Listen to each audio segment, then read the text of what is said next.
Good morning everyone. चलिए आज हम लोग देखते हैं डिटर्मिनेंट्स चैप्टर एक्सरसाइज 4.5 का क्वेश्चन नंबर 5 है। ठीक है, क्वेश्चन है find the inverse of each matrices given in जो दिया हुआ है एक्सरसाइज में क्वेश्चन। ठीक है, पहले हम क्या फाइंड करते थे? एडजॉइंट फाइंड करते थे। पहले हम एडजॉइंट फाइंड करते थे इससे पहले वाले क्वेश्चन में। और अभी क्या फाइंड करना है? इनवर्स फाइंड करना है। इनवर्स फाइंड करने के लिए हमको क्या क्या पता होना चाहिए? पता है, ए इनवर्स का फॉर्मूला होता है 1y determinants of A into adjoint of A. इसके लिए हमको डिटर्मिनेंट्स ऑफ ए फाइंड करना है, फिर एडजॉइंट फाइंड करना है। एडजॉइंट फाइंड करने के लिए क्या क्या निकालना होगा? पहले माइनर्स निकालना पड़ेगा, फिर कोफैक्टर निकालना पड़ेगा, उसके बाद एडजॉइंट फाइंड कर सकते हैं। ठीक है, और एडजॉइंट फाइंड करके हम वही ए इनवर्स के फॉर्मूला पे बिठा देंगे 1 into determinants of A into adjoint of A. ठीक है, चलिए क्वेश्चन बनाते हैं, देखते हैं कैसे करना है। ये जो हमारा मैट्रिक्स दिया हुआ है इसको क्या मान लेना है? ए मान लेना है। चलिए ए इक्वल टू, ये हमारा डिटर्मिनेंट्स हो गया 2 - 2 4 और ये 3। ठीक है, अब ये जो हमारा मैट्रिक्स दिया हुआ है इसका डिटर्मिनेंट्स निकालना है। डिटर्मिनेंट्स निकालने के लिए क्या करेंगे? Determinants of A equal to, इसको इसका ये सिंबल होता है 2 - 2 4 और ये 3। इसका जो डिटर्मिनेंट्स निकालेंगे इसको सीधा क्रॉस मल्टीप्लिकेशन कर दीजिए। ठीक है, बीच में माइनस का चिन्ह होगा, फिर इसको क्रॉस मल्टीप्लिकेशन कर दीजिए। ठीक है, ये हो जाएगा हमारा 3 2 जा 6, 3 2 जा 6 माइनस 4 2 जा 8, -8 हो जाएगा। ये हो जाएगा 6 + 8 = 14। ठीक है, ये हमारा डिटर्मिनेंट्स ऑफ ए कितना आ गया? 14। ये जो हम डिटर्मिनेंट्स ऑफ ए फाइंड किए हैं, अब हमको क्या निकालना है? डिटर्मिनेंट्स ऑफ ए तो चाहिए इन्वर्स निकालने के लिए। अब हमको एडजॉइंट ऑफ ए निकालना है। एडजॉइंट ऑफ ए निकालने के लिए पहले माइनर्स निकालना है, उसके बाद कोफैक्टर निकालना है।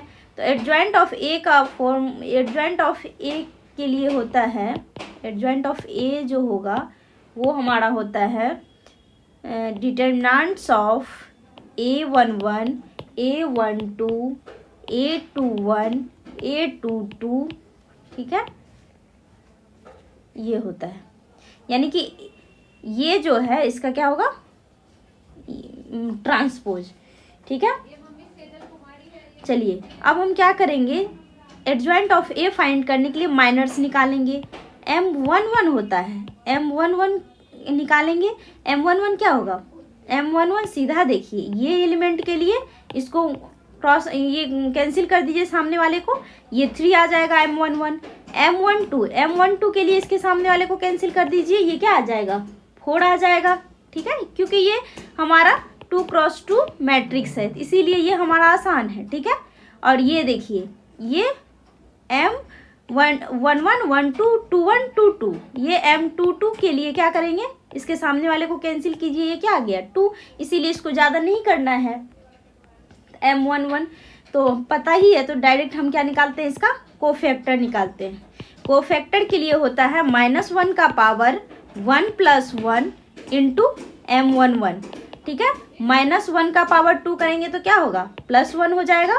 तो 1 × M11 क्या आया था अभी? 3। ठीक है, 3, ये क्या हो जाएगा? 3, क्योंकि हम देखिए इसमें तो मेरा 2 × 2 मैट्रिक्स है या डिटर्मिनेंट्स है, तो ये इजी है। ठीक है, इसमें कोई दिक्कत नहीं है। डायरेक्ट हम कोफैक्टर निकालेंगे तो A12 = हो जाएगा -1 1 + 2 × M12। ठीक है, ये -1 का पावर जब भी क्यूब करेंगे तो ये हमारा -1 आएगा। ठीक है, M12 का क्या आया था वैल्यू? 4, ये हो जाएगा -4। ठीक है, अब कोफैक्टर A21 निकालते हैं। इसका फॉर्मूला होता है -1 का पावर 2 + 1 × M21। माइनस को मल्टीप्लाई कर देना है, -1 का पावर क्यूब करेंगे तो -1 आएगा। ठीक है, M21 का वैल्यू कितना आया था? यहाँ पे M21 का देखिए, जैसे ही M21 करेंगे ये एलिमेंट हुआ, इसके सामने वाले को कैंसिल करेंगे, क्या हो गया? -2। ठीक है, यहाँ पे क्या होगा? -2 से मल्टीप्लाई होगा। -1 को -2 से मल्टीप्लाई करेंगे तो यहाँ 2 हो जाएगा। अब देखिए A22 कोफैक्टर निकाल रहे हैं, -1 का पावर 2 + 2 × M22। ठीक है, -1 का पावर जब भी 4 करेंगे तो वो 1 होगा, और M22 का वैल्यू क्या है? 2, ये क्या हो जाएगा? 2 हो जाएगा। ठीक है, ये तो हम कोफैक्टर निकाल लिए, अब हमको एडजॉइंट ऑफ ए निकालना है। अभी हम बताए थे एडजॉइंट ऑफ ए निकालने के लिए क्या करना है, ये A11 सारा लिख देना है, A12 A22, तो 3 माइनस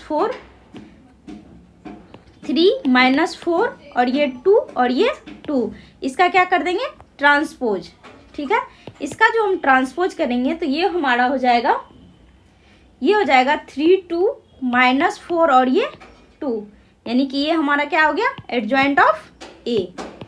ठीक है, अब देखिए एडजॉइंट ऑफ ए हो गया, एडजॉइंट ऑफ ए निकाल लिया। अब हमको इन्वर्स फाइंड करना है। इन्वर्स फाइंड करने के लिए होता है 1y determinants of A into adjoint of A. ठीक है, अब देखिए डिटरमिनेंट्स कितना आया था 1y डिटरमिनेंट्स 1y 14 और एडजॉइंट कितना आया अभी हमारा 3 2 माइनस 4 और ये 2। ठीक है, अब इसको यदि हम मल्टीप्लाई कर सकते हैं तो 3y 14 2y 14 ऐसे आ जाएगा, या हम आंसर यहाँ तक भी आंसर को छोड़ सकते हैं। ठीक है, यहाँ तक कोई दिक्कत नहीं है। नेक्स्ट क्वेश्चन देखते हैं हम लोग, 6 नंबर क्वेश्चन है। ठीक है, 6 नंबर क्वेश्चन भी सेम है, क्या फाइंड करना है इन्वर्स फाइंड करना है, और हमारा ये मैट्रिक्स दिया हुआ है। ठीक है, इस मैट्रिक्स को क्या करेंगे डिटरमिनेंट्स में चेंज करेंगे, डिटरमिनेंट्स ऑफ ए फाइंड करेंगे। ठीक है, उसके बाद हम एडजॉइंट निकालेंगे, और एडजॉइंट निकालने के बाद हम क्या फाइंड करेंगे ए इन्वर्स निकालेंगे। ठीक है, यहाँ तक कोई दिक्कत नहीं है। चलिए निकालते हैं कैसे करना है। पहला जो हमारा मैट्रिक्स दिया हुआ है उसको लिखना है। ठीक है, क्वेश्चन नंबर 6 है हमारा, क्या है ये हमारा मैट्रिक्स दिया हुआ है, मैट्रिक्स है -1 5 -3 और ये 2। इसको क्या मान लेना है a मान लेना है, a इक्वल टू -1 5 -3 और ये 2। ठीक है, अब इसका क्या करना है डिटरमिनेंट्स निकालना है। Determinants of a equal to, इसको ऐसे ही लिख दीजिए क्योंकि वो मैट्रिक्स में है, -3 और ये 2 सॉरी। ठीक है, इसका जब डिटरमिनेंट्स फाइंड करेंगे तो डिटरमिनेंट्स ऑफ ए आ जाएगा, क्रॉस मल्टीप्लीकेशन कीजिए, -1 इंटू 2 -2 -5 3 जा 15 -15, ये हो जाएगा -2 + 15 इक्वल टू 13। ठीक है, ये हमारा डिटरमिनेंट्स ऑफ ए आ गया 13।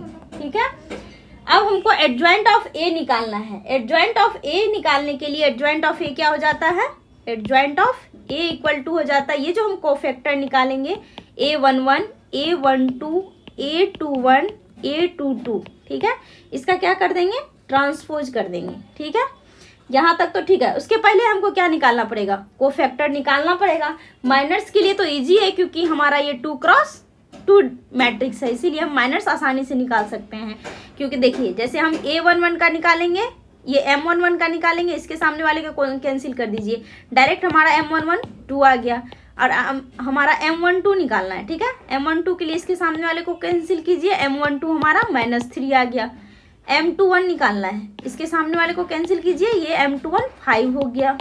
ठीक है, M22 निकालना है, M22 निकालना है तो इसके सामने वाले को कैंसिल कीजिए, ये हमारा -1 आ गया। ठीक है, यहाँ तक कोई दिक्कत नहीं है। डायरेक्ट हम कोफैक्टर चलते हैं। कोफैक्टर का फॉर्मूला होता है A11, इसका फॉर्मूला होता है -1 का power i + j 1 + 1 into M11।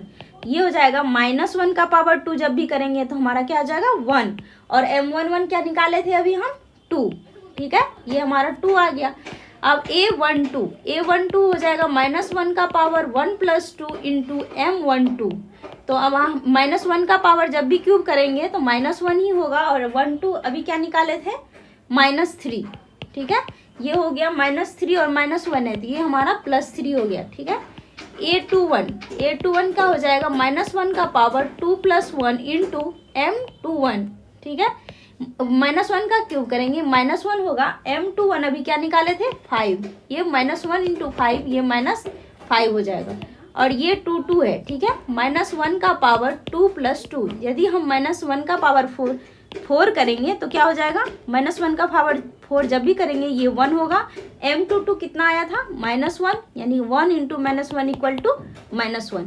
अब देखिए हम क्या लिख रहे थे एडजॉइंट ऑफ ए, अभी हम लिखे थे adjoint of A equal to होता है A11, तो डायरेक्ट जो निकला है वो लिख दीजिए।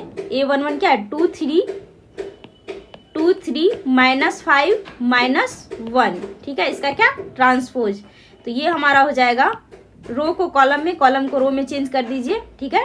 2 3 -5 और ये -1, ठीक है, ये आ गया। ये हमारा क्या आ गया, एडजॉइंट ऑफ ए।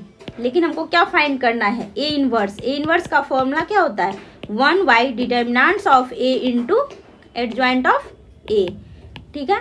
अभी a into 1/, determinants of A कितना आया था, 13, इंटू एडजॉइंट ऑफ ए अभी निकाले हैं, ये क्या था, 2 -5 3 -1, ठीक है। यहाँ तक कोई दिक्कत नहीं। आप चाहे तो इसको क्या कर सकते हैं, इसको यदि 13 से डिवाइड कर देंगे तो 2/13, 5/13, 3/13, -1/13, यह हमारा आंसर है। अब यहाँ तक भी रह सकता है, ठीक है। ये हमारा क्या आ गया, ए इनवर्स फाइंड हो गया, ठीक है। Thank you. Next question next class में देखेंगे।